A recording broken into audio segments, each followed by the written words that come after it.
Good evening and welcome to But Suddenly. I am Luke, one of the 5 talents on our show, part of the All Something conglomerate, where every day could be any day. Well, I'm sure you're excited. I certainly am. Let's do a roundup, shall we? So we are now on part 5, I believe, of our current saga titled Haulers. This was my turn to start off a leg of the show and leaned into our collective love of sci-fi. And the story, as it stands currently, the story follows the crew of the Axial Tilt, whom have fallen into somewhat of a predicament after dropping their cargo at the Asteron Planet cracking facility. Our misfits, Greg, K11, and Sato, took a job with Borad, the alien who owns the station, and on their way seems to have parted Borad with a bit more of his property than he probably initially expected. And whilst unbeknownst to them, the effortlessly cool silhouette of Vex Rousseau is in pursuit, along with an unexpected stowaway. Now, while leaving the station, Greg, smitten through a chance encounter, brings Philo aboard, that we later found out was a cop, who proceeds to come to the aid of Greg when faced with an escaped creature, which was part of Borad's totally legal and above-board dealings, and help to placate the beast with the help of our now cognizant Giant Sphere, which Greg stole from Borad. We now find ourselves at a service station of sorts, en route to Vorigel 6 after a much celebrated jaunt at Zappy's. Now, say it with me, friends. Zappy's blast off taste, burgers from outer space. Zappy's. Let's begin. Well Nicely done, Luke done. Williams. Well Nice done, one. Luke Williams. Yes, skip the recap phase of the show there because Get that's perfectly done. straight to it. Yeah, No, that's that's great. brilliant. It's a great recap, Very man. well done, mate. Very well done. Burge did say a quicker event tonight. Yeah. It's quite the summary. Quite the summary. It's always funny, like when you've written one and you hear a recap and you're just like really like hoping that you've not missed something, and like something pops up that you're like, oh, I did not address that. Yeah.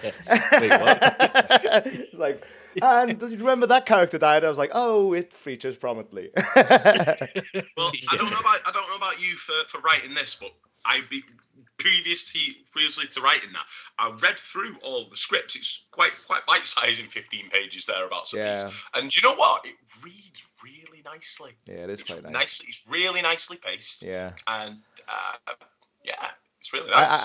I did see mine as a bit of I did see mine as a bit of a love letter to the past ones, if I'm honest, because I'm literally like, I read through them, and as I was reading through them, I had a document on like another screen, and I was trying to sort of like just capture the lore that's already been like established. Because in Luke's first one, there's a lot of references to Scray screens, which I think Phil also caught up on as well. So I've brought Scray screens back, and a few of you introduced like swears, like sci-fi swears, which I've brought back as well because I thought they were really funny, and like a few odds and ends there. But it's really, as Luke says, it's a really fun read to read through it. Like all these like little morsels of lore is really fun. Very nice. And how did you find writing it, Iolo? Sort of. Honestly, was it a challenge? Did you feel a bit constrained by everything that had come before, or is it sort of? No, as I mentioned before, I was just mostly terrified of like where I was meant to take it. But I think as soon as you left it where you did, Phil, I was quite comfortable there because I was like, okay, I kind of know where I want to take it. So essentially, like that night after we finished, I just sort of like made like a quick little beat board of like where I thought like what could happen in mine, and then.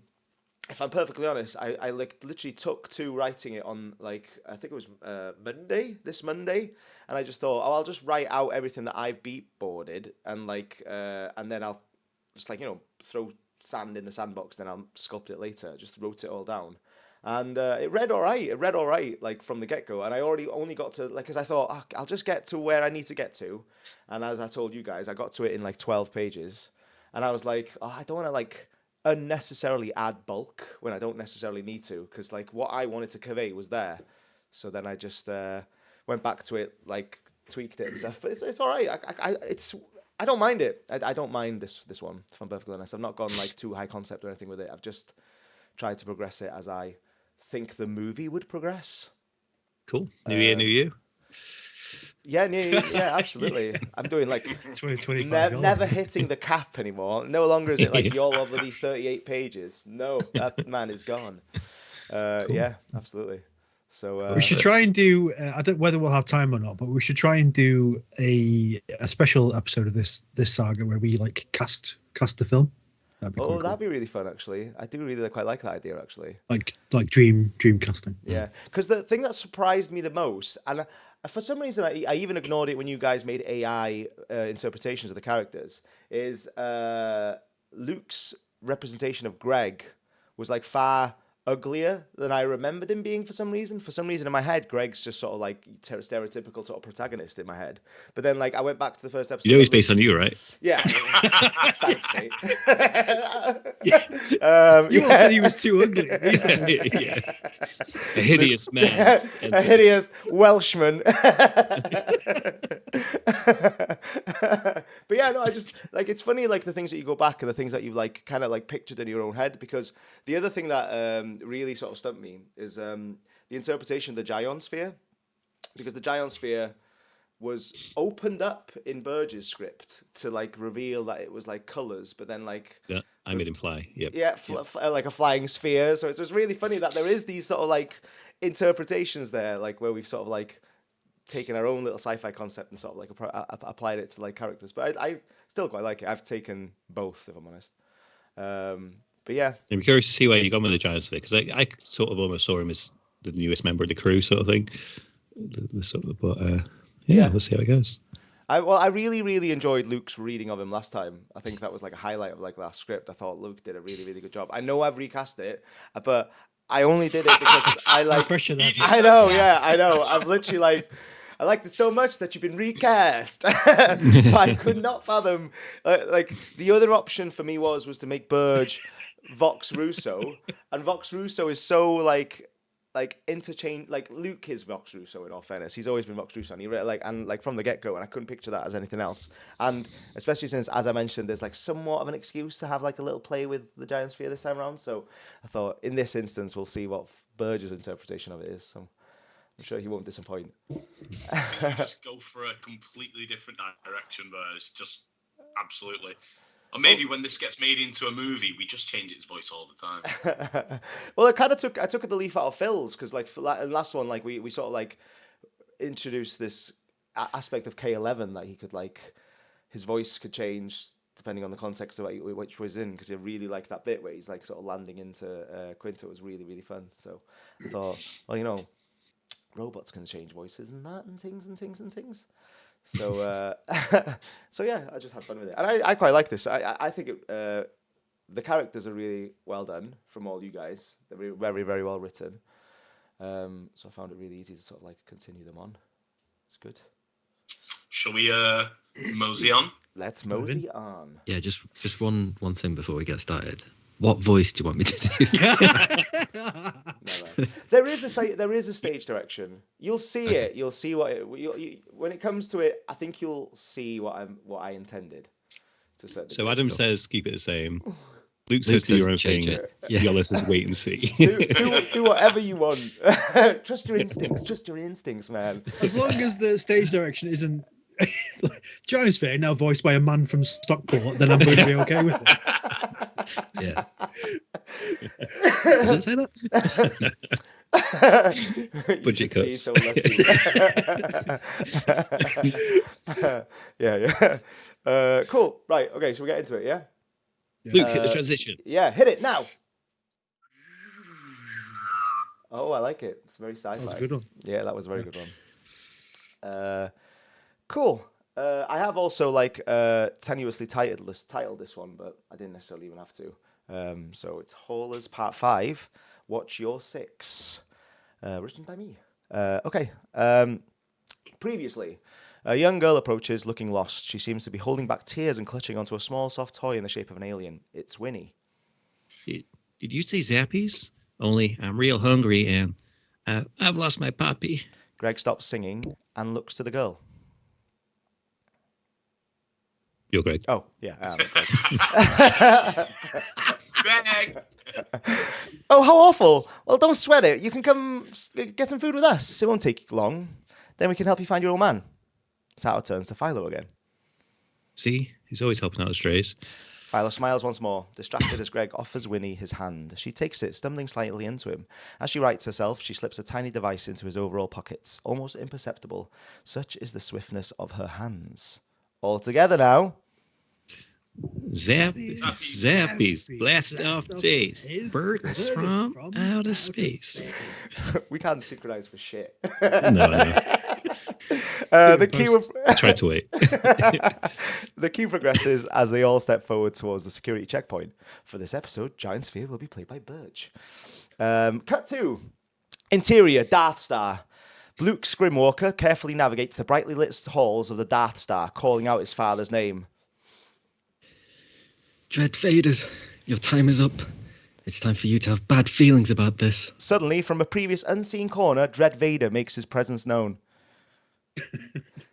Eat your father's lightsaber, you scrubby nerd slurper. They both swing their lightsabers toward each other, which erupt in sparks when they collide. The spark obscures our vision, and when it returns, the two characters have morphed into cheaply made, finger-sized figurines. A narrator blares over the footage. Look out for Blue Skype, Scrimwalker, or the dreaded Dread Vader whenever you buy a blast-off meal at Zappies. Now only 60 blims max. Available at parts of restaurant stores made from low-base oils, carbon-based life forms, and just figurine loads of TNC, all right, scripts. An idyllic picture of the blast-off burger is shown, tauntaun sauce dripping down the glistening burger's side. Pan 2, interior, Zappi's restaurant, Quinto. We pan back, revealing the advert to be played on a holosphere in the corner of the Zappi's restaurant. Greg clutches onto his burger somberly, looking back between it and its representation on the screen. Never do quite look like the adverts, do they? What's that? It's like false advertising or something. Mine's barely got any tauntaun sauce. I liked it. Greg looks to Sato, who has finished his meal. Liked it? You finished that already? Sato dramatically gulps. What? Guy's got to eat. You could have chewed it. What about you, K11? Enjoying your nuts and bolts? K11 looks to a small pile of nuts and bolts placed in front of him. Every time. This attempt at humour is lost on me. The idea of a robot would require organic sustenance alone is laughable, let alone that I would require the consumption of metallic fasteners. Oh, come off it, K11. Look here. You barely touched your battery. Sato nudges a small AA battery towards him before he and Greg burst out laughing. K11's facial display turns into a frustrated emoji. Mindless, imbecilic children. Oh, speaking of, which of these toys did you get with your meal, little girl? Princess Lolo? Bobby Fetts? Greg looks around, but the girl is nowhere to be found. Wait, where's the little girl? What do you expect? She got what she wanted from you. That's how it always is with these strays. Sato eyes Philo while sipping his blue milkshake. Something to say, Sato? I believe he is insinuating a parallel between you and the little girl, Miss. That you, much like the girl, have a singular objective in mind and that you'd... Yes, I got it, Caleb. I could replay the conversation if it helps. Greg scours the restaurant, but there is no sign of Winnie bar a small, soft alien toy disregarded on the ground. Helldash. Cut to exterior, Quinto Station, same time. Vex Russo leans against the exterior of his ship, smoking a cigarette, as little green aliens tends to the fallen chimera. Winnie pops her head up from a nearby pallet of boxes on the balls of her feet. She sneakily tries to get the drop on her father. How'd it go? Winnie sighs in disappointment from being caught. How do you do that? You'll have to get up early and that to scare. You'll have to get up early and that to scare me, darling. I told you, we need to have eyes everywhere. You should always be watching your six. So how'd it go? Slipped in his pockets, no problem. And look here, got myself a little lunch out of it too. Winnie tussles the Zappies bag. Split some flavor balls with me? We hear a buzzing. Vex reaches into his pocket and picks up a small, inconspicuous earpiece. Maybe later on. Bosses are calling. You get yourself into the ship now, you hear? But Dad, I want to go into the holo arcades. Into the ship. I won't hear any more of it. We're working, remember? Vex walks away, putting the earpiece into his audio hole. Winnie stomps her feet disapprovingly. Suddenly, her gaze is transfixed onto the gangway. Looking over, she notices a translucent sphere, bumping and nudging its way through the dense crowd of aliens as it floats her feet off the ground.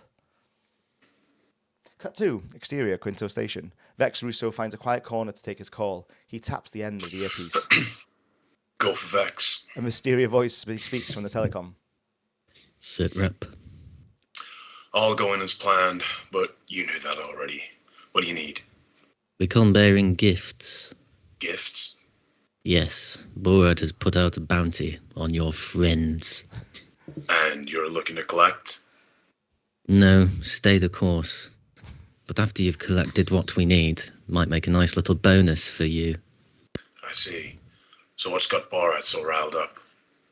Apparently your friends went and stole one of his giant spheres. They did? Oh, that's rich. So now they're on a suicide mission with one of Borat's most prized possessions. Gotta say, they've got more balls than I give them credit for. And I ain't talking about the sphere. Yes, well, don't go getting enamored with them just yet. Intervene when the moment is right, remember? Yeah, I get it. Who do you think you're talking to here? Bobby Fats? They laugh. Cut to exterior Quinto gangway. Greg, Sata, Philo, and K11, satiated by their burgers and batteries, make their way down the walkway towards the axial tilt. They take note of a commotion beside their ship, owing to a floating translucent sphere bumping its way through the crowd.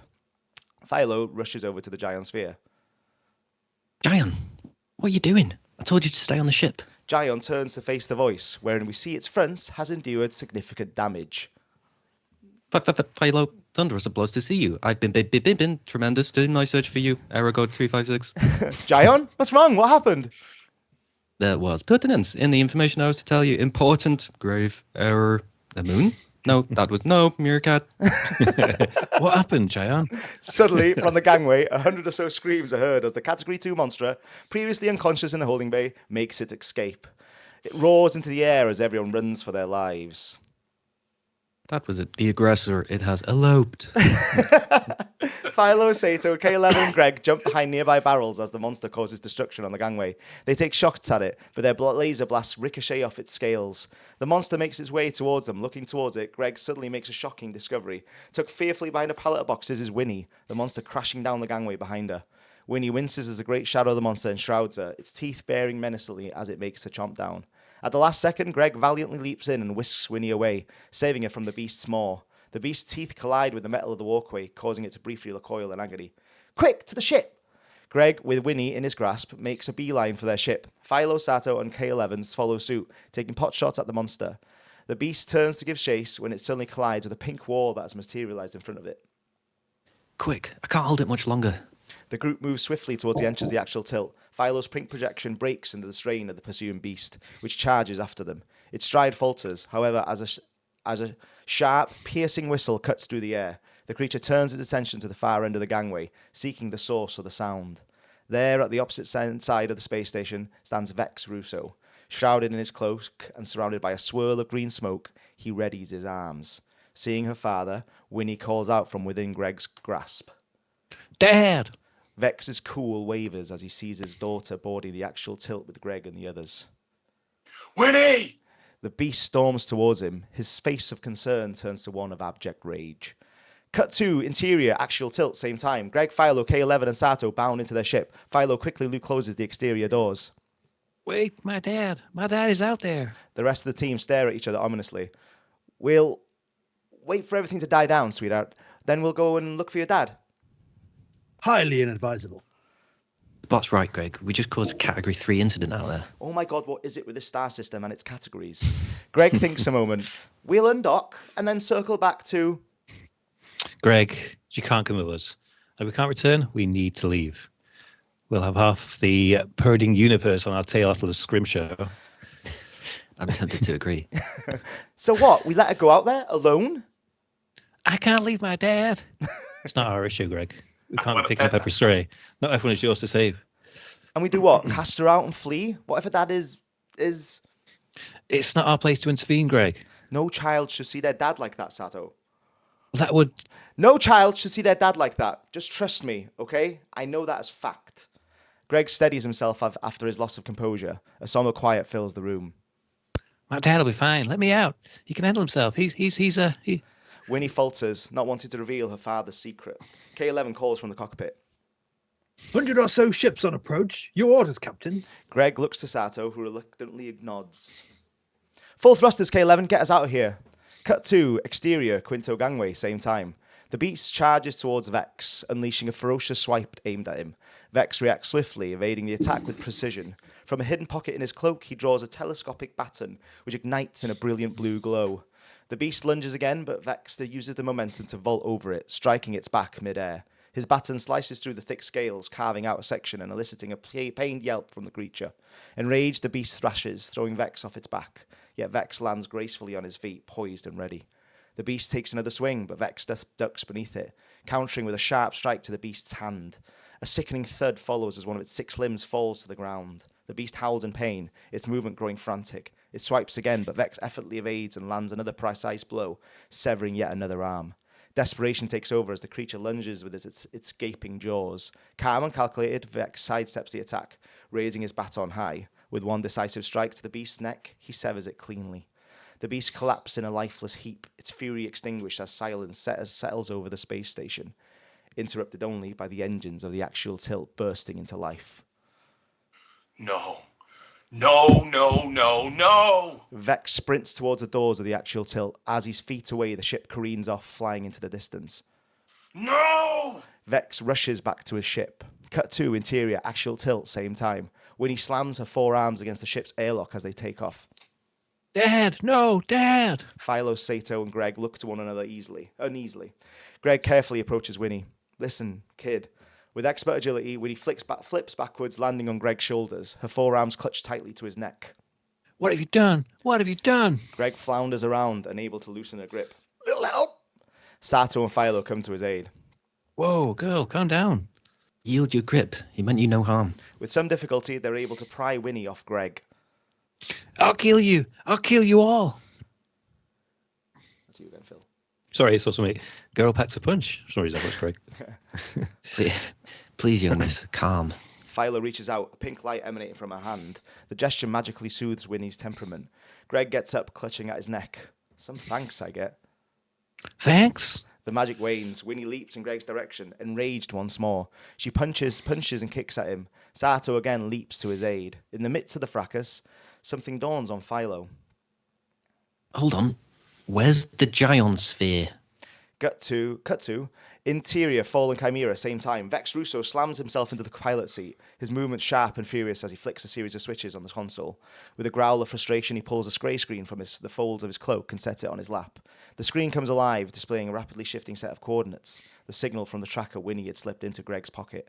Without hesitation, his ship detaches from the space station. Engines roaring, it veers sharply into pursuit of the actual tilt. I'll kill them. I'll rip their peachy skin from their brittle bones. Suddenly, his audio holes are perked by something in his periphery. He turns on his heels and points a gun behind him. Reveal yourself. A floating, translucent fear hovers within his ship. Pressing circumstances. Please place recovery holodisk into holodisk receptacle. Ba-ba-ba-boo-boop holodisk. Hop-ba-boop-boop holodisk receptacle. But suddenly, there we go. Very nice. Really good, man. Very nice indeed. Thank you very Nice much. That's good. That's exciting, that is. I'm glad you liked it. Yeah, it really sort of captured the I think I did. sci-fi action. I did more maths for Adam. I feel like Adam was shortchanged there. Maybe Adam should have been the Giant Sphere, but for some reason I did I was looking through it and I thought Adam had like a fair share. But sorry, mate, you were quite quiet in that one. No, it's all good. It's all good. All good. I've had some good K11 lines. Yeah, Little Caleb and Gems, and I was just enjoying listening. To be honest, it was great. Yeah. yeah. I thought like my role is like I think it's like 5 of us have done it now as 15-minute increments. I thought like mine was to sort of like introduce a little bit of chaos to a certain degree. So Yeah, make no, it it's, like like I say, it sort of captures the sci-fi action kind of pacing, and it was actually read really exciting. Actually, it was cool. It was quite a lot of peril peril now, yeah. after a bit of That's the brevity word, to start. isn't with. Yeah. Yeah, Introduce a little it's left it in a pretty interesting spot, I think, as well.